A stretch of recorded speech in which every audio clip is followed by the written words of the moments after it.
Welcome to the show. On this episode, we finish off a two-part interview that I did with Oscar Leon, a minister in the Aetherius Society down in Hollywood, California. I was actually recently down there for a short vacation, and I just had to look up this group. The group was compelling, and some would consider them to be a UFO cult, although I think they would beg to differ.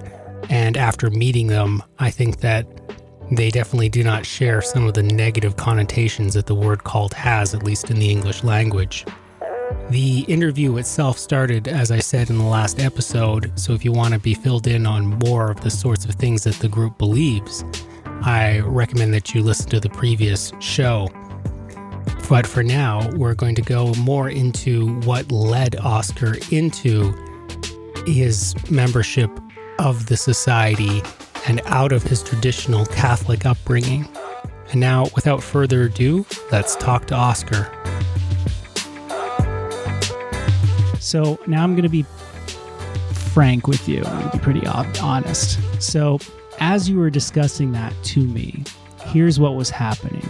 In my mind, I'm saying, this is nuts, right? This is what's going on in my mind, right? Sure, absolutely bonkers, right? Sure. But then, and I just want to also add that for the listeners, that although what Oscar's saying I found nuts, looking at Oscar, he's not a crazy man, right? Like there's like Oscar, as far as I know, Oscar is perfectly lucid. Everything is fine here. So, but I guess what I need to just tell everyone is like, as I'm listening, I have that, but then I think about the story of Jesus that I was raised with, right? Or I think of when I went to communion and they transubstantiated the bread, right? Or you think of the story of Muhammad ascending into the sky on et cetera, et cetera. Mm-hmm. All I need to do is think about what I was raised with, and it kind of normalized it. I mean, it doesn't make it any more plausible in my mind, but that idea that original, I guess, rejection of what's being said because it's kooky or crazy, or there's definitely a little kitsch there. I think it's because 1950s UFO, it's kind of kitschy, right? Yeah. But the thing is that, I mean, to be frank, it's interesting the way it works, like the way like someone will tell you their beliefs and they don't jive culturally with yours, and then you're like, UFOs, this guy is nuts, man. Or, not him, but what he's saying is nuts. What he's saying is that's like kooky. But it's really on the same level to me as other things, like what he's saying. I mean, when you go and look at the evidence, right? When you explore the evidence, that's where you can make up your mind one way or the other, be skeptical. Mm-hmm. But you got to just cut through the initial feeling. Yeah. I mean, I totally get that. And I respect that, because I understand that it's difficult to take on beliefs that are not your own. And I think this is something that we're witnessing throughout the world. And in some of the more extreme cases is causing a lot of this terrorism and violence throughout the world because people don't accept each other's beliefs.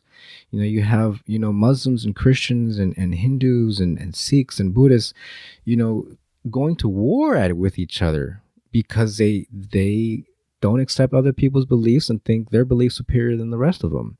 So I think it's a very dangerous path of reacting to somebody else's beliefs that are perhaps far out or kooky in a way that puts them down and rejects them just because you don't understand them. And I appreciate what you're doing here and really just trying to have a conversation with somebody whose beliefs perhaps are really far out from what you're used to. But, you're not here to put me down. You're just here to simply ask some questions and just have a conversation about it.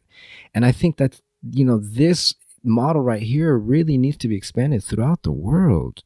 These different religious practitioners and leaders, should all just sit down and just have a conversation about the humanity that they share. Okay, yeah, we have different beliefs over who founded our religion, or who's our spiritual master, and what happens after we die, or et cetera, et cetera, et cetera. But at the end of the day, we're just trying to be good people. We're trying to live a happy, healthy, joyful life that we can pass on to our kids and our grandkids.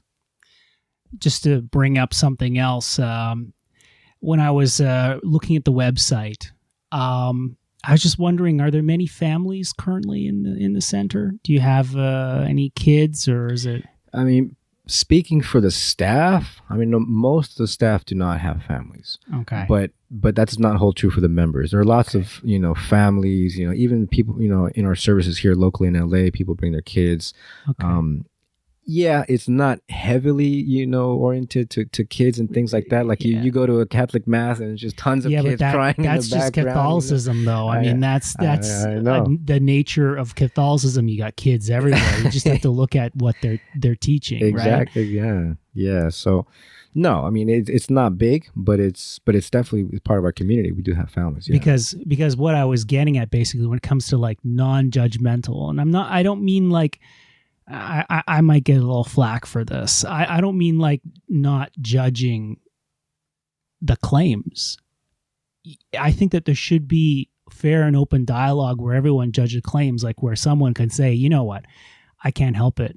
Like what you're saying, I can't accept it. Like it just seems totally far out and out there. Mm-hmm. But it's just, you should try and get along with the person, you should be like, Exactly. You have kooky ideas, but I could still have a beer with you. You know what I mean? Exactly. And I find myself, doing that just sometimes when I go out in Hollywood here, I live here on the property, but, being in Hollywood, it's crazy, but I'll just go out and have a drink, go to a bar or something. And, we were talking about this earlier, a lot of people in Hollywood, are lost, confused, deeply materialistic and shallow, only care about money, sex, fame, just really disconnected from many, many just fundamental humanitarianism values, spiritual values. And yet, put all that aside, we're still going through the struggles of life. There's a bond that unites us that goes beyond our way of living, our beliefs, and this like that. We're human beings. We cry, we feel pain, we feel joy. We want things to be good. We want there to be peace. But we're just going about it in different ways. And like you said, we should be able to just put that aside, have a drink. Share a beer, share a laugh. Just relax, fucking relax already. Exactly. But actually, and Oscar, just so I can like fill people in, because you said you lived on the property. So you're actually a member of clergy? Is that the way it works? Well, I'm a staff member. There's a small group of volunteers, regular volunteers who form the staff. And there's also what I guess you could refer to as the clergy. Within the staff, you have ministers, priests, bishops. I am a recently ordained minister last year. Also been a resident here for many years and a full-time employee on the staff team. How long have you been a member of the society? Yeah, I joined as a member March 1st, 2005. So that's like 11 what, years. 11 years, yeah. Coming up next Tuesday. I guess, you got your degree in math. You grew up Catholic. What brought you to come to the society? How did I make the jump? How did you make the jump? Because it's kind of extreme, probably. Oh, man. And it was quite a journey. Raised Catholic, but at a young age, I think I might have been around 8 or 9. I remember having these really, really deep questions about life, to the point where I almost felt frightened about not knowing, what really comes after death. What is this thing people refer to as heaven, and we're there for eternity? That's a long time. That kind of scared me, man. I'm like, what the, And so there were these big questions, and I remember kind of going to one of the priests a couple of times about it, and they kind of just brush it off. They don't really answer it. They didn't really answer it to me, at least. Kind of just kept telling me to go to read the Bible and go to catechism. And but Catholicism is really intertwined with my culture. I was born in Peru. Like most Latin American countries, it's just ingrained in your culture. You're a Catholic, you go to church. That's just what you do. And maybe not so religious or spiritual, but you just go to church. That's what you do. And you believe these things, at least on face value. So, I went. My whole family was Catholic, and, there was, some good aspects that I got out of it. But again, I had these really deep questions, and slowly, I started turning away from the church and studying other traditions and other things. Also around that time as a teenager, I was really interested in these different states of consciousness, states of being. And, a lot of my friends also were as well. You kind of experimented with different, psychedelics and things like that, because it just showed you a reality that just nobody really talked about. It was something completely different and yet very real, and it was something very personal.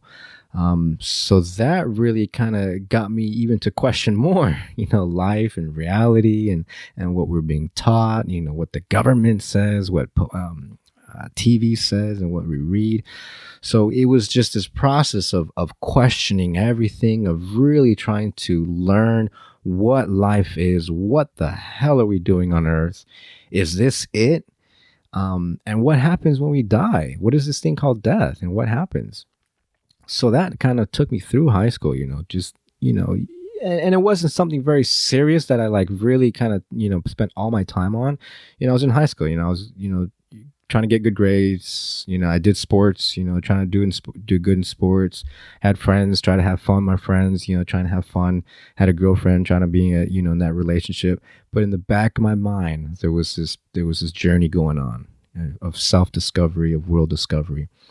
And eventually in the latter years of high school and into college, I started to really study, these different philosophies and traditions, Buddhism, I had mentioned earlier, Hinduism, Zen, Taoism, yoga, shamanism, esoteric Christianity, some of the real deeper roots of Christianity. And I really started to study these different things, and also dabbled, in many of them. Many of the traditions, went to different services, different ceremonies. And so I was kind of just building up this kind of bank of knowledge and experience, as much as possible. And at the time, I was really distancing, and I think I had completely distanced myself from the Catholic Church, which caused a real big breakup in my family, as you can imagine. Yeah, I was about to go there. Yeah, for sure. Is it too personal to ask what they think now? Like, are you still in communication with them, or? Yeah. So, there was a big breakup,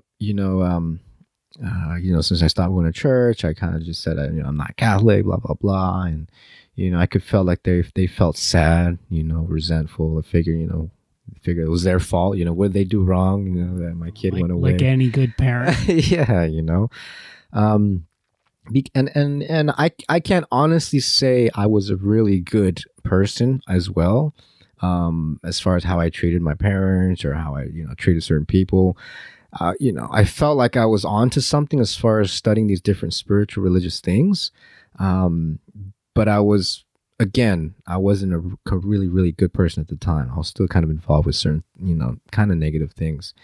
And so there was this process of, really detaching from the church, the Catholic Church, from my parents and all that, and going through my own journey, self-discovery. But one thing led to another, and I had a shift in me. It felt like all these different things I was studying and reading and experiencing kind of sank in, and it gradually, on the one hand, quickly on another hand, opened me up to this desire to be of service to others, to help the world. I just saw all this suffering on this world, all the lies and corruption and the suffering and the greed. And, that pissed me off for many, many years. But then it got to the point where it's like, man, these people are hurting. They're hurting. People are hurting. And so what can I do to help alleviate this pain? Because I felt like at the root of all of our wars, of all of our dysfunctionalities as a human race, is this pain that we're going through inside, you know. And so if I can help in some way to alleviate and heal this, that's what I wanted to do with my life. You know, that's what I wanted to dedicate my life to. I was like, I want to dedicate my life to helping the world in some way or another, and to helping the earth, because I also recognized at the time that the earth was a living being, and we were treating her like shit, you know, raping her, pillaging her, just, you know, a horrible thing. And I felt like I wanted to give back to the earth. So then that opening kind of came to me. And again, one thing led to another. I was at some event up in Northern California, and it was a chain of events that led me to that event.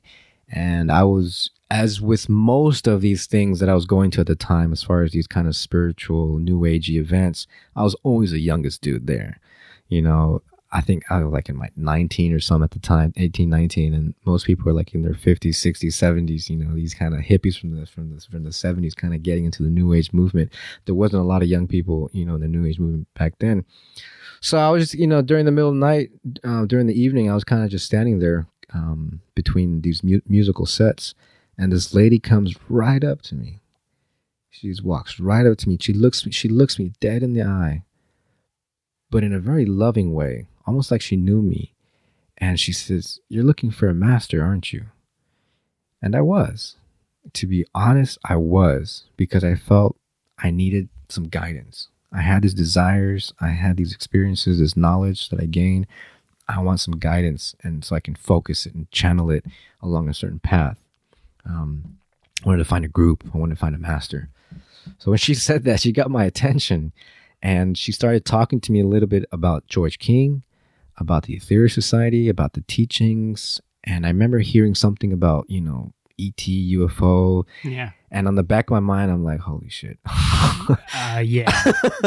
I'm like, I wouldn't say the back of my mind. I think it's better described as on the surface of my skin. It was kind of like, be careful. I was telling myself, kind of be careful, because it was like, it was Heaven's Gate that it was exactly. like recently. If they hand you know? A pair of sneakers and a jumpsuit and say, okay, we're going to have a sleepover tonight. Yeah. Bring the Kool-Aid. So, you know, so when she told me, she was talking to me, but the thing is, it was in a context of a bigger spiritual message, which deep inside I resonated with. So this overall concept she was talking to me about, as far as the Mother Earth and the Cosmic Masters and enlightening humanity, it felt something inside struck a chord, like really deep. Like I felt it felt good. But then, like on the surface, on the skin, I'm like, watch out, you know, Watch out for these people. Well, yeah, I think she's gonna give me some Kool-Aid now. And she ended up showing me one of the main books. I think it might have been the 9 Freedoms and the 12 Blessings. I had a brief look through those books, and again, it was more continuing of that feeling of something here really resonates deep with me, but yet there's a resistance, there's a big skepticism, but I wasn't negative about it. It was just kind of like, okay, she may be right, she may be really just far out, you know.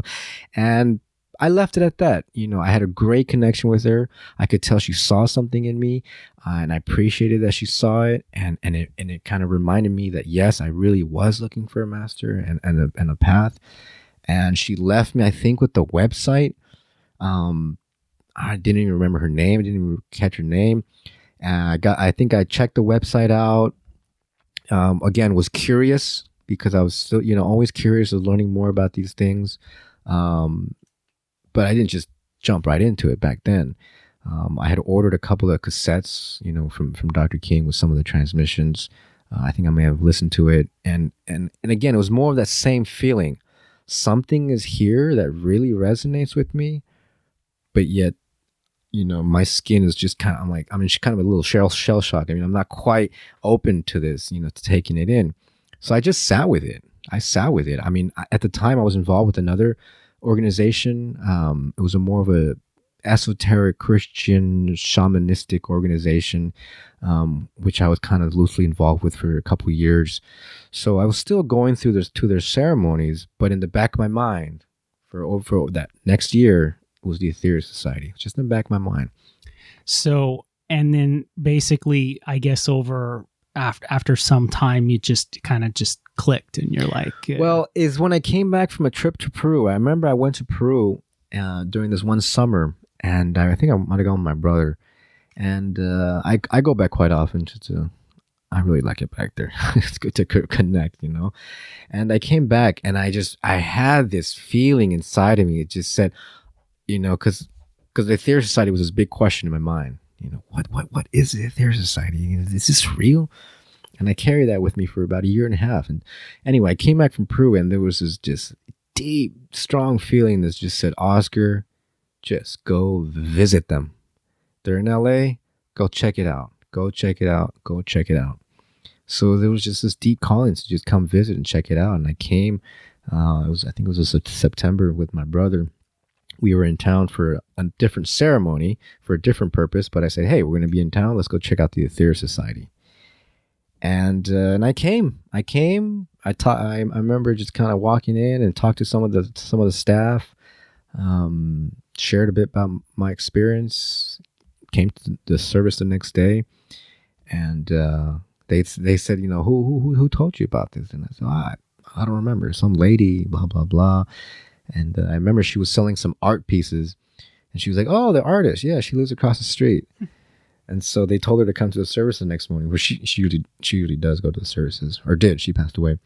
And I remember when she walked in, and I came to the service, and I saw her. I recognized her right away, and she recognized me right away. This was like over a year and a half later. She looked at me like in this way, like, you know, what the hell took you so long? You know, kind of like a year and a half. And but yeah, it was having an experience of meeting the people, of, you know, talking to them about more about the society, and coming to a service and having an experience myself and just kind of feeling it for myself. That's kind of what did it. Then I kind of bought all the books and the cassettes, and just I was just it's like soaking it all in. It's like sort of like maybe you found an amazing group of people too, right? Kind of like to be with as well. Well, yeah, because I was kind of familiar with the teachings. I'd studied the teachings a little bit, but then to actually meet people who were actually believing and following these teachings that I also was believing, like, hey, I believe the earth is evolving. I believe that the human race needs to evolve as well. And I believe that we should be of service in the best way possible. And these people, through the Aetherius Society, are trying to dedicate their lives to be of service to the world in the best way possible, the best way that they know how. And they chose the Aetherius Society as their channel. And out of everything I've studied, out of everything I've experienced in the world and throughout my life, this is what has made the most sense to me. And this is, for me, what I found to be of the most service to the world. And that's why I'm here. I guess some people might get some ideas about this group, and again, only because it is a smaller group, that maybe, you know, you guys are only hang out with people within the group, et cetera, like, I mean, do you communicate with your brother? Do you have friends outside of the group that you hang out with? I got friends and family outside the society all over the world, and I still communicate with all of them. And it kind of brings me back to that question you mentioned earlier of my relationship with my parents. You know, how is it now? Because from the time that I had left, stopped going to the Catholic Church, to the time that I joined the Aetherius Society, to today, has been a journey just in my relationship with my parents alone, let alone the rest of the family. But my parents was the biggest one, because it was sad how it was like a breakup. You know, it was like I broke up with my parents because they were very Catholic. This was like, broke up with your parents, and you forsook your culture, right? Probably that too. Yeah, exactly. You know? Because for them, it's like saying I disagree with their parents and their grandparents and the rest of the culture, and that I know better than all of them. You know, in a way. And, you know, and again, they felt like Catholicism was the path. It was the religion. And if you're not in it, you know, it's not looking good for you. And so to think that their son was straying away was hard. But, you know, over the years, I mentioned that we kind of, you know, I wasn't the best son, you know, during my childhood and adolescent years, and even from when I left the church. But as I got more involved in the Aetherius Society, as I started to practice the practices and live the teachings, I changed. I grew as a person. and they saw that. So at first they were skeptical, very extremely skeptical, but they didn't really care too much because they thought, oh, it's just another new group that Oscar has come across, another new thing, it's another fad. He's going to grow out of it. So they didn't really put too much attention into it. But then when they noticed that, no, he's really in this, years have gone by and he hasn't moved back home. He's still in LA and it doesn't sound like he's coming back home. They started to take it more seriously. And it was open skepticism. We didn't talk about it, but I felt it. Yeah, I felt like they felt like this is not the right thing. They wanted me to talk to their priests. They try to set up intervention in that way. Yeah. And I just treated them with respect and love and care and compassion. I realized that, hey, you guys are following your path, and that's great, and I support that. I reconnected with the Catholic tradition, with Catholic Church. I'd go back to Mass with them. I don't have a problem going with them because I celebrate their path, and I can connect with the Master Jesus. He had great teachings. It's their way of celebrating him. I'll celebrate with them, and I would only expect the same in return. So over time, they saw this change in my way of living, my way of speaking, my way of thinking. It wasn't a radical thing. I don't feel like I'm a completely new person. I just feel like I've grown a bit. I've grown up a little bit. And so all of a sudden, they don't come to the society. They don't come to the services and meetings like that. So it's kind of hard for them to gauge, what it's all about. Basically, I'm their window into it. And so I was about to ask. So they've never visited but the they have. center. They have. Up to a point, it was just all they really knew was me, Yeah. And when they saw that I was becoming a better person, better than I had ever been in my whole life, not just to them, but to all those around me, they were like, well, there's got to be something to this Aetherius Society. He's becoming a better person. So then they were becoming tolerant, respectful, to the point where they're now, to this day, supportive. They've come to services. They've come to pilgrimages that we sometimes do to holy mountains around the world. My dad has even helped me translate one of our major books into Spanish. So there's an open dialogue, not completely open. We don't just sit and talk about the teachings, but we do talk about what we have in common as far as love, as far as helping each other, compassion. So that's like a microcosm. That's like a model, sort of like what we were talking about before, Exactly. And so to this day and age, I think my relation to my parents has never been better. It's beautiful. And I share that with my brother. You asked about my brother. He's not a member. He kind of maybe walked down a different path. He went to school. He gets married, has a kid now. Beautiful firstborn daughter. And but he's affiliated with the society. He remains connected. He gets our regular newsletters. He's interested. He has come to many services more than my parents. He's just walking his own journey, so to speak. And we all have our own journey to walk down. So I don't expect him to be right by my side and doing exactly what I do as hard as full into it as I do. But I believe that he has a great heart, and he's going to be slowly awakening to his own spiritual path, whatever that may be. So, Oscar, I think we're going to wrap things up. Is there anything first of all, can you give us the site, I guess, the website? People can check it out. Sure. Yeah, the main international website is www.aetherius.org, and that's spelled AETHERIUS.org. And do you have any final parting words or messages for the listeners? When we come across people that we don't necessarily understand why they say, do, or think the things that they do, like you alluded to earlier, instead of already jumping to this conclusion, this negative judgment that they're wrong, that they're bad, that they're evil,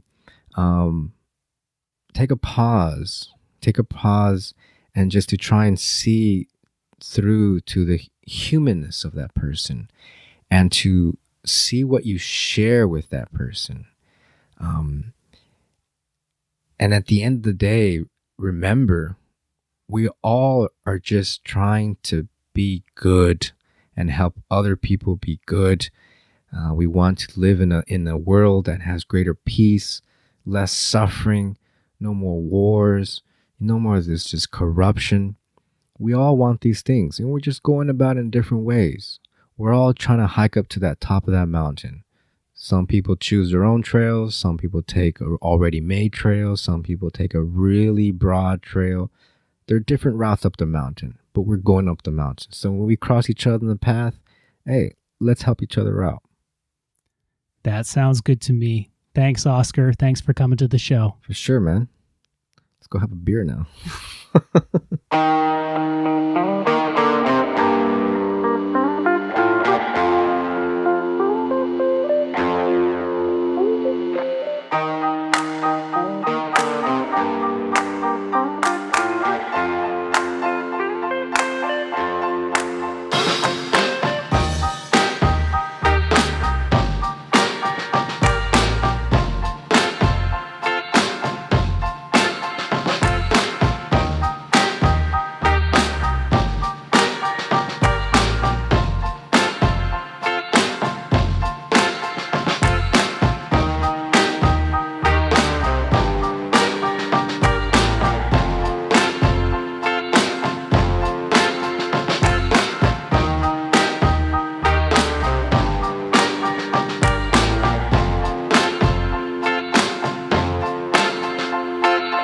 Thus concludes this episode of Share a Slice with Sean. Remember, you can follow us on Twitter at Slices Podcast. You can follow Sean on Twitter at Godless Poutine. Music is by Chromatics and is used with their permission. You can find them on SoundCloud. Links to the music, Twitter feeds and guest sites are provided in the show notes. Thanks for listening and tally ho.